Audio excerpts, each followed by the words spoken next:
Good morning all. ఈరోజు దిశ పేపర్లోని news analysis ఒకసారి చూసినట్టయితే, no power no thrust going down, ఎగరలేకపోతున్నాం, విమానం వేగాన్ని అందుకోవడం లేదు, ఫ్లైట్ కిందికి వెళ్తున్నది, మేడే మేడే మేడే. ఏటీసీకి ఎయిర్ ఇండియా పైలట్ చివరి సందేశం. అంటే ఎయిర్ ఇండియా పైలట్ ఏటీసీని సంప్రదించడం జరిగింది లాస్ట్ మూమెంట్ లో. సో అతను చెప్పిన లాస్ట్ విషయాలు ఏంటంటే, no power no thrust going down, no power no thrust going down, mayday mayday mayday. ఇవి అతను పలికిన లాస్ట్ వర్డ్స్ అన్నమాట. సో వాళ్ళు ఏటీసీ వాళ్ళు సంప్రదించే లోపే కోల్పోవడం జరిగింది. సో ఇది చాలా విచారకరం. సో ఇది ఇంకా దర్యాప్తు జరుగుతుంది. ఫైనల్ దర్యాప్తులో అసలు ఏముంటుందో ఒకసారి మనం చూసినట్టయితే, బ్లాక్ బాక్స్ ను డీకోడ్ చేస్తున్నాం. అంటే బ్లాక్ బాక్స్ ప్రెసెంట్ గా దొరకడం జరిగింది. సో దాన్ని డీకోడ్ చేసి మొత్తం పూర్తి దర్యాప్తు అసలు రిపోర్టు ఏమిస్తారో ఒకసారి మనం 2-3 రోజులలో తెలుసుకోవచ్చు. నెక్స్ట్,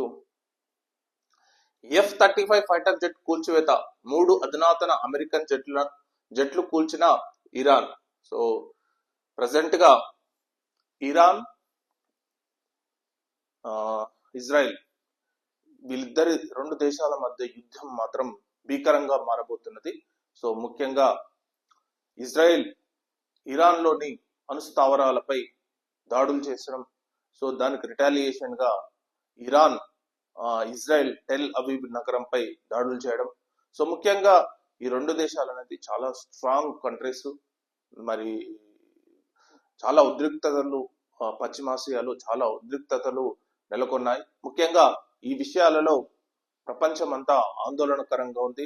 ముఖ్యంగా బంగారం ఆల్ టైమ్ హైక్ రీచ్ కావడం జరిగింది. క్రూడ్ ఆయిల్ కూడా ధరలు విపరీతంగా పెరగడం జరిగింది. ఎందుకంటే Iran one of the biggest export of the crude oil. So ఈ విషయాలలో మరియు అమెరికా, ఫ్రాన్స్ ఇవన్నీ దేశాలు ఇజ్రాయెల్ కు సపోర్ట్ ఉంటాయి. మరి చైనా, రష్యా మాత్రం ఇరాన్ కు సపోర్ట్ గా డైరెక్ట్ చెప్పలేదు కానీ ఇరాన్ సవర్నిటీని దెబ్బతీయకూడదని చెప్పి ఆ దేశాలు అనడం జరిగింది. సో ముఖ్యంగా మరి ఈ దాడులు అనేది ఆగేటట్టు కనిపిస్తలు. ఎందుకంటే ఇజ్రాయెల్ చాలా సీరియస్ గా ఉంది. సో ఇంకా ఫైటర్ జెట్స్ ను మోహరిస్తుంది. ఈ రోజు కూడా, నిన్న కూడా దాడులు మోహరంగా ఉంది. సో దానికి రిటాలియేషన్ ఇరాన్ కూడా చాలా తీవ్రంగా స్పందిస్తుంది. ఎందుకంటే ఇజ్రాయెల్ కు ఐరన్ డోమ్ ఉంటుంది అనమాట. సో ఆ కంట్రీకి సురక్షితంగా ఐరన్ డోమ్ ఉంటుంది. దాన్ని కూడా ఛేదించి బాలిస్టిక్ క్షిపణులతో, హై స్పీడ్ మిసైళ్లతో టెల్ అవీవ్ నగరం, జెరూసలం చాలా నగరాలను, ఇజ్రాయెల్ లోని చాలా నగరాలను ఇరాన్ అటాక్ చేయడం జరిగింది. సో అందులో కూడా చాలా భయభ్రాంతులై వాళ్ళు రోడ్లపైకి రావడం. సో 2 దేశాల మధ్య చాలా ఉద్రిక్తతలు నెలకొన్నాయి. సో వాటిని ఎలా తగ్గించుకుంటారో మనం మున్ముందు చూడాలి. సో ఇలాగే కొనసాగితే మాత్రం ప్రపంచం మరి అల్లకల్లోలం కావడం ఖాయం అన్నమాట. దయ్యాలే దోస్తులయ్యారా, కవిత తాజా వ్యాఖ్యలపై నెటిజన్ల ట్రోల్స్. ఇటీవల కేటీఆర్ కు ఏసీబీ నోటీసులు, మా వర్కింగ్ ప్రెసిడెంట్ పై సర్కారు కక్ష అంటూ ఎమ్మెల్సీ ట్వీట్. వీళ్ళంతా ఏదో చేస్తారు కానీ మరి కాంప్రమైజ్ అయినట్టు నాకు తెలిసి.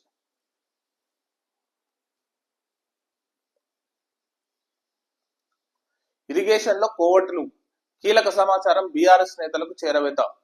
బంకచర్లపై ఎందుకు మౌనం, సీఎం మంత్రి ఉత్తమ్ స్పందించాలి. బంకచర్లపై టెండర్లు వెంటనే నిలిపివేయండి, కేంద్రానికి మంత్రి ఉత్తమ్ లేఖ. బంకచర్ల టెండర్లపై వెంటనే నిలిపివేయండి అని చెప్పి ఉత్తమ్ కుమార్ రెడ్డి కేంద్రానికి లేఖ రాయడం జరిగింది. మరి బీజేపీ మరి ఏ నిర్ణయం తీసుకుంటుందో చూడాలి. ఎందుకంటే బంకచర్లపై అక్కడ ప్రాజెక్టు కోసం టెండర్లు 82,000, ఇందులో ముఖ్యంగా కేంద్ర ప్రభుత్వం సహాయం అందిస్తుంది. కేంద్ర ప్రభుత్వం సహాయం లేదు 82,000 కోట్ల ప్రాజెక్టుతో బంకచర్ల కట్టడం అనేది అసాధ్యం. మరి మరి బీజేపీ ఏం తీసుకుంటుందో ఏమో చూడాలి.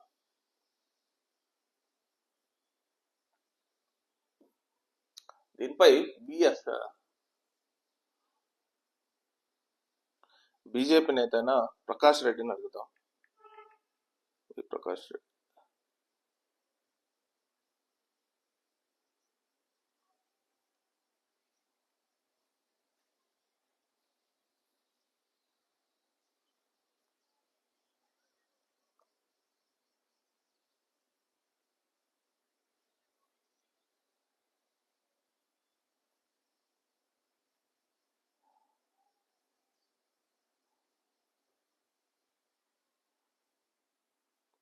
మేబీ వేరే టీవీ ఛానల్లో ఉన్నట్టుంది.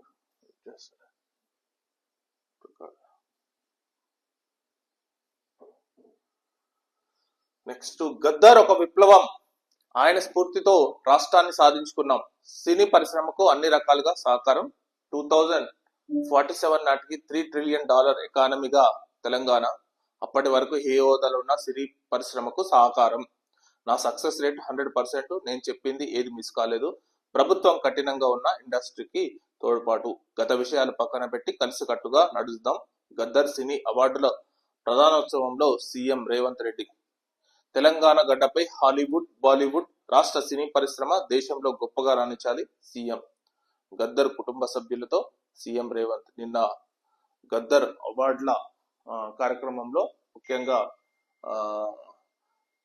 చాలా మందికి అంటే 10 సంవత్సరాలు ఉన్న అవార్డులు మొత్తం ఇవ్వడం జరిగింది. సో దాని గురించే నీట్ యూజీ ఫలితాల్లో తెలుగు విద్యార్థుల సత్తా, తెలంగాణకు చెందిన జీవన్ కు 18వ ర్యాంకు, ఏపీకి చెందిన కార్తిక్ కు 19వ ర్యాంకు. సో ఇది తెలంగాణకు సంబంధించిన ఇది నీట్ ఫలితాల్లో రిజల్ట్స్ రావడం జరిగింది. సో వీటి గురించి అక్కడ ఇవ్వడం జరిగింది. నెక్స్ట్, గుర్తులేదు మర్చిపోయా, సిట్ ఎదుట ప్రభాకర్ రావు సమాధానాలు, విచారణ నుంచి తప్పించుకునే యత్నం, ప్రణీత్ రావు స్టేట్మెంట్ ఆధారంగా అధికారుల ప్రశ్నల వర్షం, ఉదయం నుంచి రాత్రి వరకు కొనసాగిన విచారణ. సో ఇది ప్రభాకర్ రావు గురించి విచారణ అన్నమాట.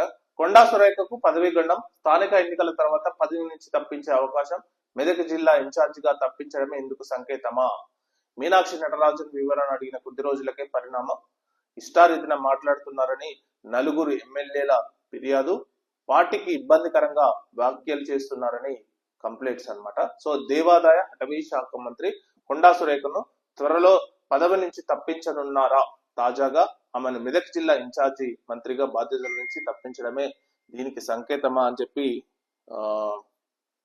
ఇక్కడైతే వార్త ఇవ్వడం జరిగింది. సో మరి ముఖ్యంగా కొండా సురేఖ వ్యాఖ్యలు అనేది మొన్న కమిషన్ తీసుకుంటున్నారు మంత్రులు అని చెప్పి ఒక వాక్యం అయితే అది అనుకోకుండా చేయడం అని చెప్పడం జరిగింది. కానీ ఎంతవరకు డ్యామేజ్ చేయాలో ఆ పార్టీని డ్యామేజ్ చేయడం జరిగింది. సో ఈ విషయంలో పార్టీ హైకమాండ్ చాలా సీరియస్ గా ఉందని చెప్పి ఆమెను మెదక్ జిల్లా ఇన్ఛార్జి మంత్రిగా తప్పించడం జరిగింది. సో ఇప్పుడు ప్రెసెంట్ గా ఆమెకు ఇన్ఛార్జ్ డిస్ట్రిక్ట్లు అనేవి ఏమీ లేవు, త్వరలోనే తప్పిస్తారని చెప్పి ఇక్కడ వార్త ఇచ్చింది. అది ఎంతవరకు వాస్తవమో మనకైతే తెలియదు. సో ప్రెసెంట్ గా మాత్రం హైకమాండ్ మాత్రం ఆమెపై కొంచెం గుర్రుగా ఉందని సమాచారం మాత్రం ఉంది.